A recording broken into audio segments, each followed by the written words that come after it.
Es aquí, en la sede de la Organización de Naciones Unidas, ubicada en Ginebra, Suiza, a donde Ecuador acude voluntariamente a rendir su informe en materia de derechos humanos. La delegación, conformada por el vicepresidente de la República, Lenín Moreno, el canciller Ricardo Patiño, la ministra de Justicia, Johanna Pesantes, el secretario nacional de Comunicación, Fernando Alvarado, y el secretario de Planificación y Desarrollo, Fander Falconi, llegaron hasta esta sede para rendir su informe en materia de derechos humanos. Hemos podido mejorar significativamente el desempeño del crecimiento de la economía y con ello aumentar extraordinariamente la inversión productiva, vial y energética.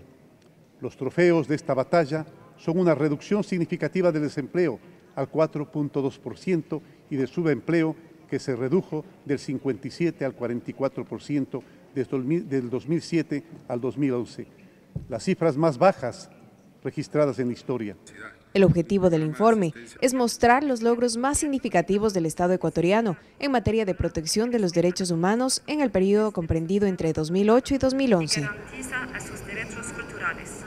El subempleo en el Ecuador antes de nuestro gobierno era el 57%, ahora es del 44%. Estamos hablando de 13 puntos de reducción del subempleo.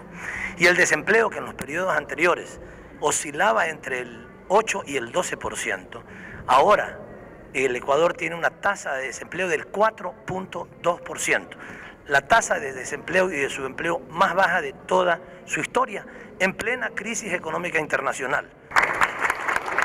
Las delegaciones de las naciones que acudieron a la presentación del informe aplaudieron los logros del gobierno de la Revolución Ciudadana y destacaron que, gracias a la Carta Magna aprobada por el pueblo ecuatoriano, los derechos humanos se garantizan plenamente.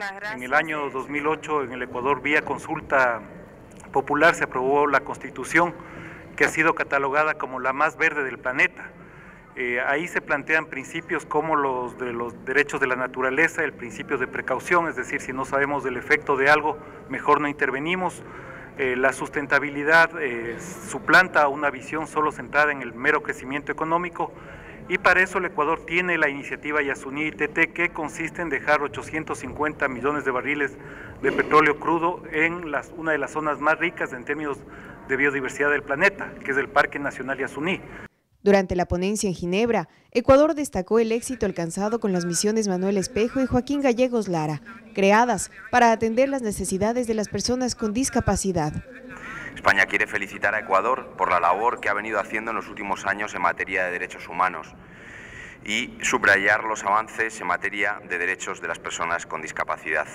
Felicitamos al Gobierno de Ecuador por los importantes logros alcanzados en materia de erradicación de la pobreza, así como por el significativo crecimiento del gasto público en todas aquellas áreas relativas a los derechos económicos, sociales y culturales, incluyendo los programas en materia de accesibilidad y participación por las personas con discapacidades y los de desarrollo infantil para niños y niñas en situación de pobreza y extrema pobreza. En materia de libertad de expresión, Ecuador fue enfático.